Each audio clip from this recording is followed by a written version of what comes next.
Assalamualaikum warahmatullahi wabarakatuh.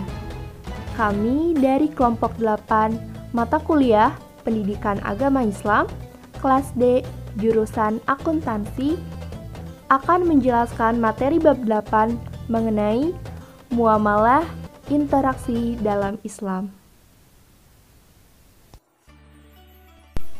Di sini kami beranggotakan 4 orang. Yang pertama ada Ainurul Hafifah dengan NPM 203403008. Yang kedua ada Deva Sawanur Malia dengan NPM 203403039. Yang ketiga ada Rista Amelia Romdayanti dengan NPM 203403070. Dan yang keempat ada Mila Nur Fajriah Melinda dengan NPM 203403112. Dan langsung saja mengenai materinya.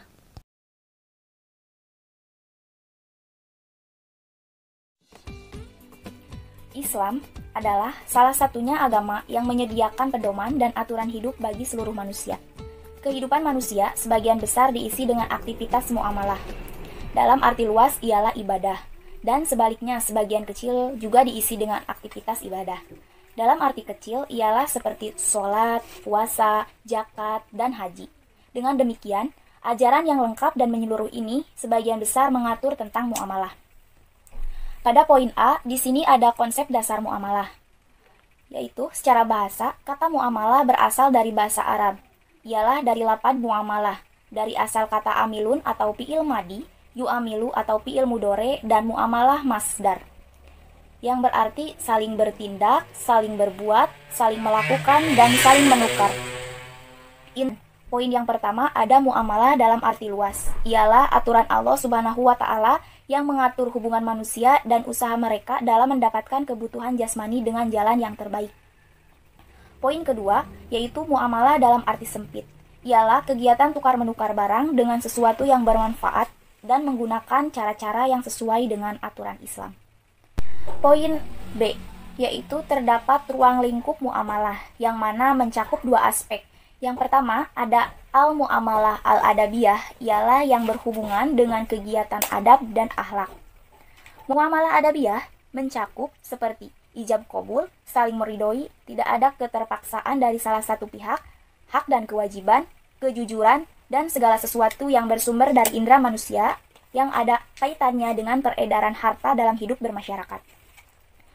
Selanjutnya, poin kedua ada al-muamalah al-madiyah, yakni yang mengkaji objeknya, sehingga sebagian para ulama berpendapat bahwa muamalah al-madiyah adalah muamalah yang bersifat kebendaan. Adapun muamalah yang bersifat madiyah mencakup beberapa di antaranya.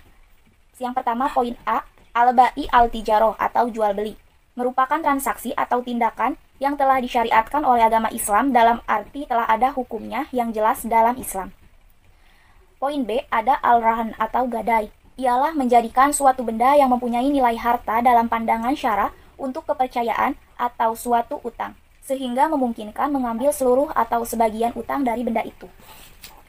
Poin yang C ada kafalah wadama atau jaminan atau tanggungan, ialah menanggung atau penanggungan terhadap sesuatu, yaitu akad yang mengandung perjanjian dari seseorang, di mana padanya ada hak wajib dipenuhi terhadap orang lain, dan berserikat bersama orang lain dalam tanggung jawab terhadap hak tersebut dalam menghadapi penagihan atau utang. Poin D, yaitu hiwalah atau pemindahan hutang. Maksudnya di sini, pemindahan hak atau kewajiban yang dilakukan seseorang atau pihak pertama kepada orang lain atau pihak kedua untuk menuntut pihak ketiga berhutang kepada pihak pertama. Yang E yaitu taflis atau jatuh bangkrut, ialah seseorang yang mempunyai hutang seluruh kekayaan habis.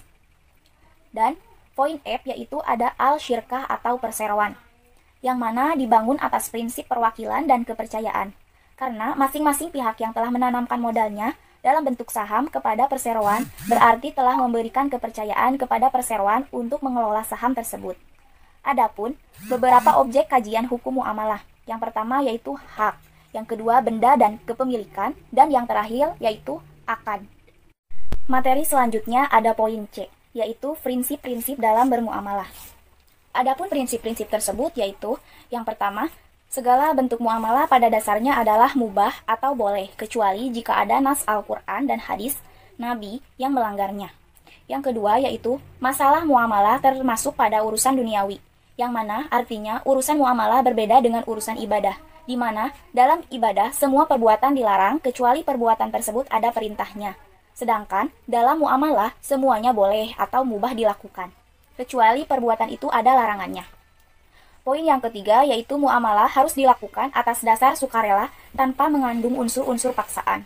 Yang keempat yaitu muamalah harus dilakukan atas dasar pertimbangan mendatangkan manfaat dan menghindari madarat dalam hidup masyarakat. Yang kelima, adat kebiasaan yang berlaku. Hal ini bisa dijadikan dasar hukum asal tidak bertentangan dengan syariat. Maksudnya, dalam bermuamalah, setiap daerah atau kelompok memiliki kebiasaan yang dilakukan secara turun-temurun dan bertahun-tahun selanjutnya menjadi adat kebiasaan dalam bermuamalah. Yang terakhir yaitu muamalah dilaksanakan dengan memelihara nilai keadilan, menghindari unsur-unsur penganiayaan, unsur pengambilan kesempatan dalam kesempitan. Yang mana artinya jangan merugikan diri sendiri ataupun orang lain. Selanjutnya mengenai hak kepemilikan harta dan akad. Yang pertama mengenai hak. Nah, secara sederhana, hak adalah kepentingan yang ada pada perorangan atau masyarakat atau pada keduanya yang diakui oleh syariat. Nah, hak ini terbagi menjadi dua bagian. Yang pertama hak terhadap harta dan yang kedua hak selain harta. Yang dimaksud dengan hak terhadap harta ialah hak yang berkaitan dengan harta, seperti hak seseorang terhadap suatu benda yang dia miliki, di mana dia memiliki hak terhadap benda tersebut. Dan yang dimaksud dengan hak selain harta seperti hak perwalian terhadap seseorang, misalnya seorang ayah yang memiliki hak perwalian terhadap anak kandungnya. Kemudian mengenai kepemilikan. Nah, kepemilikan ini adalah keusahaan seorang pemilik suatu barang untuk dimanfaatkan selama tidak ada larang syar'a. Nah, dalam Islam, kepemilikan ini terbagi menjadi 3 bagian. Yang pertama, kepemilikan pribadi atau kepemilikan individu. Yang kedua, kepemilikan masyarakat atau umum. Dan yang ketiga, kepemilikan negara. Nah, yang dimaksud dengan kepemilikan pribadi atau individu adalah suatu barang atau benda yang dimiliki oleh pribadi dengan cara yang halal dan yang baik. Dan yang dimaksud dengan kepemilikan masyarakat atau umum adalah semua harta dan kekayaan milik masyarakat yang memberikan pemilikan atau pemanfaatan macam-macam benda kepada warganya. Lalu yang dimaksud dengan kepemilikan negara, nah ini pada dasarnya sama dengan kepemilikan umum. Namun dalam hal pengelolaan hak dan yang mengelolanya adalah pemerintah. Dan selanjutnya mengenai harta. Nah, secara bahasa, harta berasal dari bahasa Arab, yaitu dari kata al-mal yang artinya condong, cenderung, dan miring. Sedangkan harta secara istilah yaitu segala sesuatu yang memiliki nilai. Jadi, sesuatu apapun jika ada nilainya, maka hal itu disebut dengan harta. Nah, ada beberapa cara dalam membelanjakan harta sesuai dengan aturan dan pesan dari Allah Subhanahu wa Ta'ala. Yang pertama, menggunakan harta secukupnya, yang artinya tidak boleh berlebih-lebihan. Dan yang kedua, tidak berbuat mubazir. Dan yang ketiga, tidak menghambur-hamburkan harta atau boros. Kemudian, mengenai macam-macam harta. Nah, apabila harta dilihat dari segi dapat atau tidaknya dipindahkan, harta terbagi menjadi 2. Yang pertama, harta tetap, dan yang kedua, benda bergerak. Kemudian, apabila harta ditinjau dari segi dapat atau tidaknya dipindahkan, harta terbagi menjadi 2. Yang pertama, mitsli, yang artinya benda yang dapat diganti dengan harta lain yang sama. Dan yang kedua, kini, yang artinya benda yang hanya dapat diganti dengan harga. Kemudian, apabila ditinjau dari segi bernilai atau tidaknya, harta ini terbagi menjadi 2. Yang pertama, mutakawam, yang artinya bernilai. Dan yang kedua, goiro mutakawam, yang artinya tidak bernilai.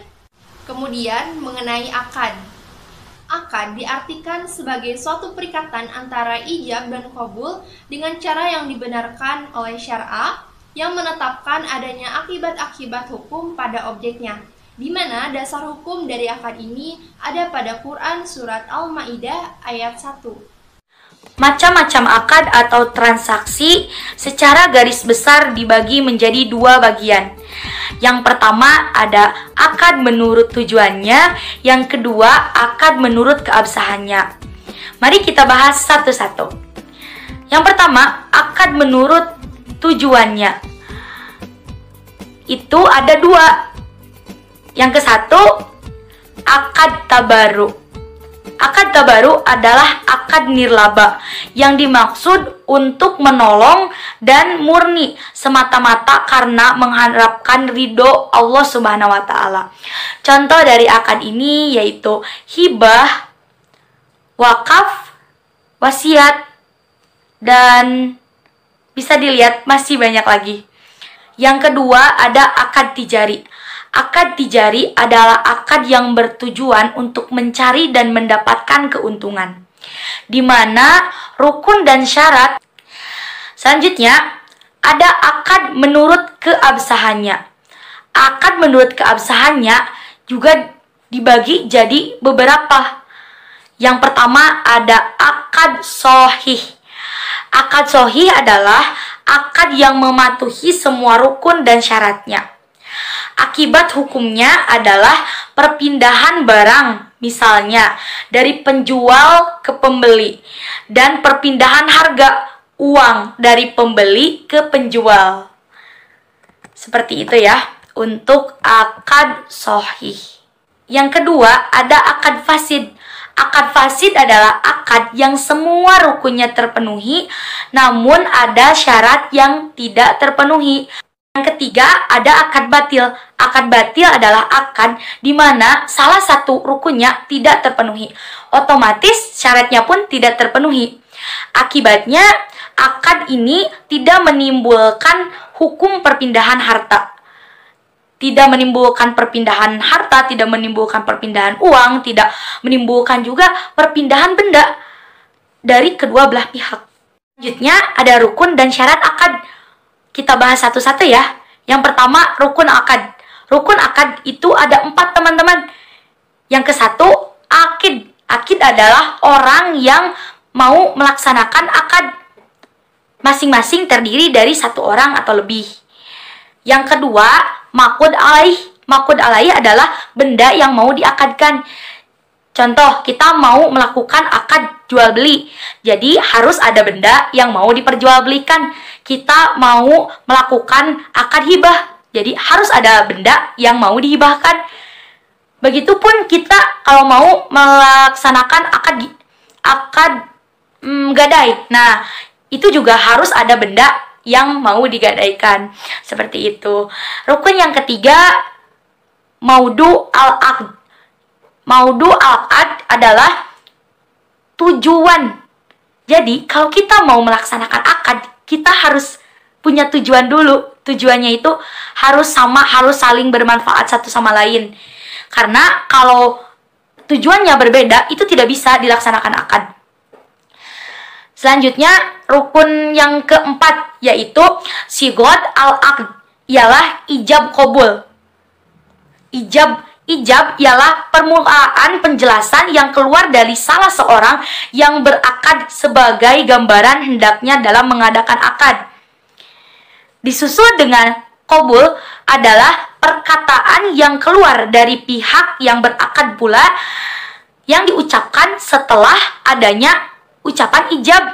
Contohnya, ini Pak barangnya semoga terpakai tahan lama ya. Ya, terima kasih Pak, ini uangnya, semoga Bapak bisa gunakan untuk hal yang bermanfaat. Seperti itu teman-teman. Yang kedua, syarat-syarat akad. Syarat-syarat akad ada 8. Yang ke satu, tamyiz atau jelas. Yang kedua, ada 2 pihak, pembeli dan penjual. Yang ketiga, sesuai ijab qabul atau kesepakatan. Yang keempat, kesatuan majelis akad. Jadi di tempat yang sama. Yang kelima, objek akad dapat diserahkan. Yang keenam, objek akad tertentu atau dapat ditentukan. Yang ketujuh, objek akad dapat ditransaksikan berupa barang bernilai dan dimiliki.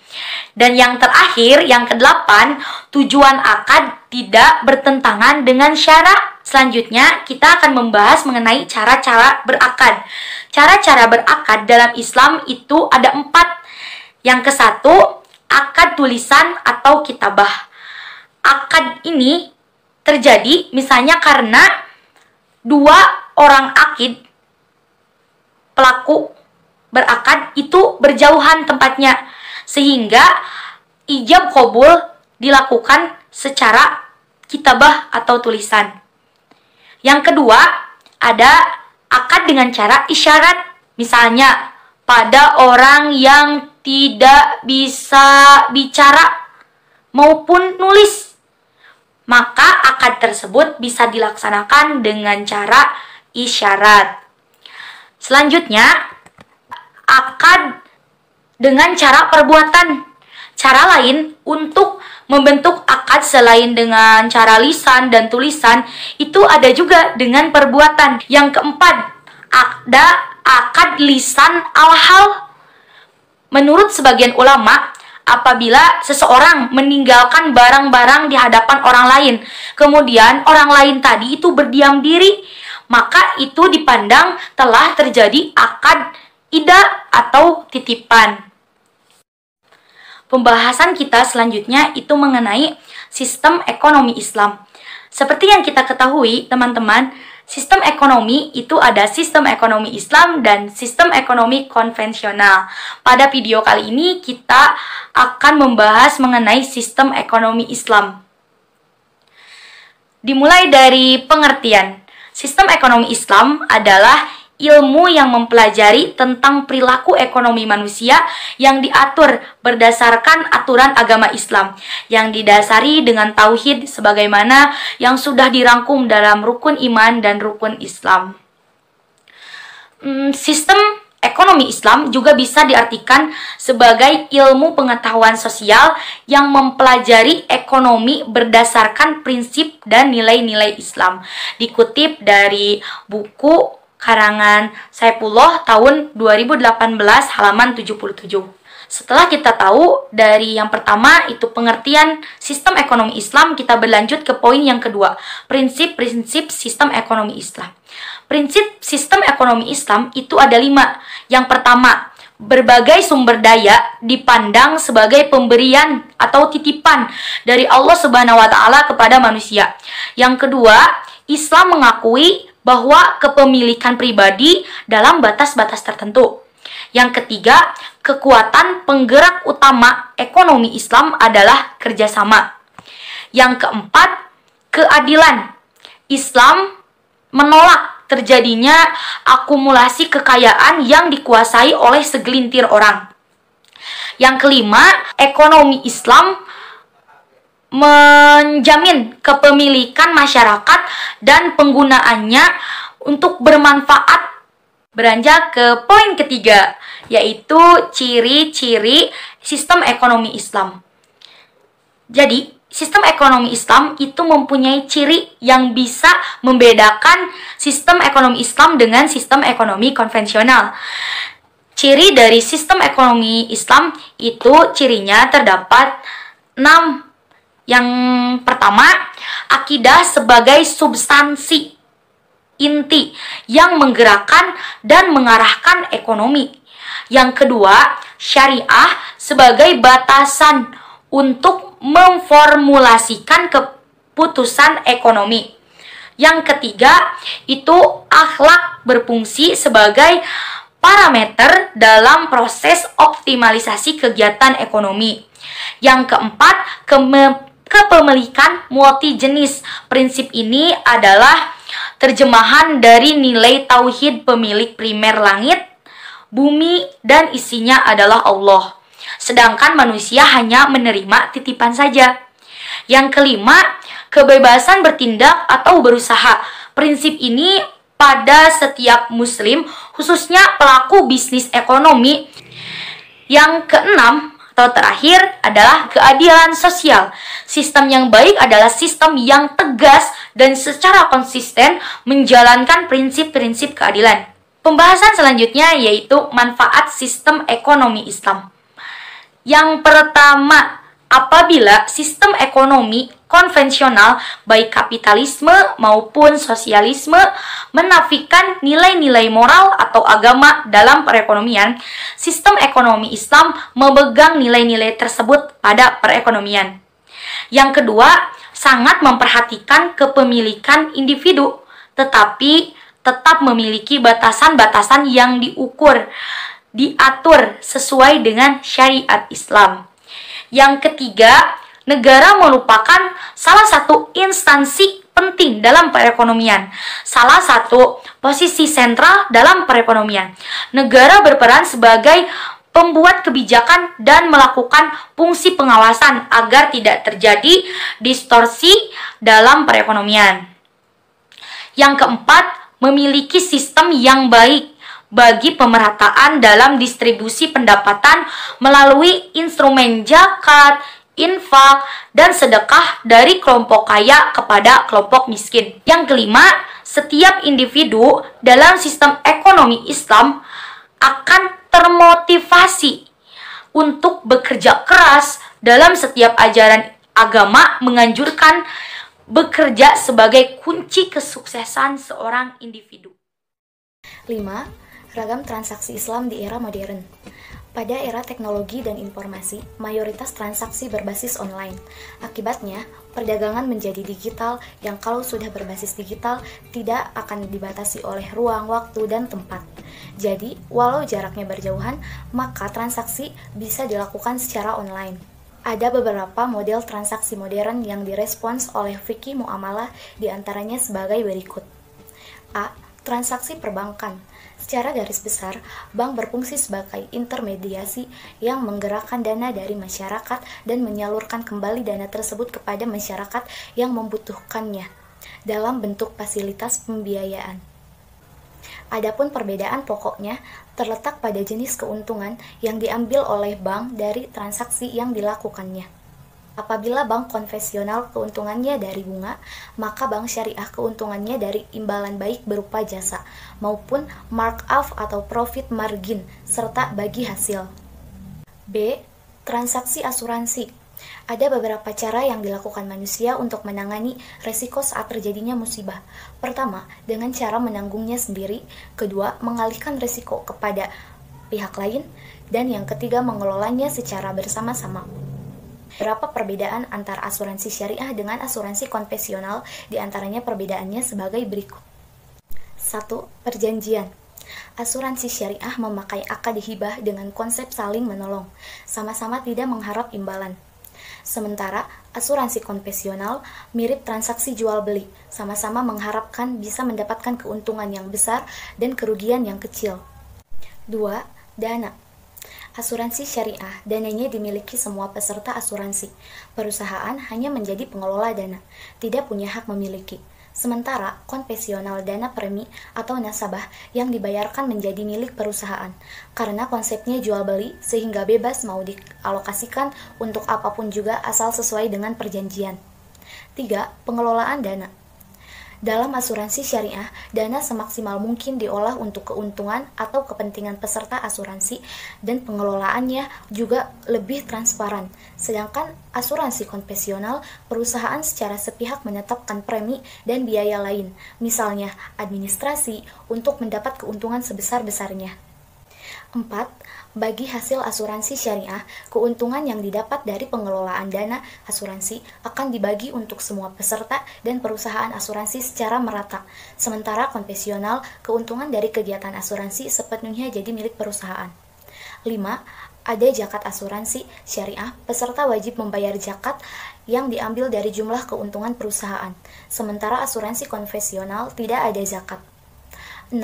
Pengawasan dana asuransi syariah, ada Dewan Pengawasan Syariah atau DPS di tiap-tiap perusahaan berbasis syariah, termasuk perusahaan asuransi.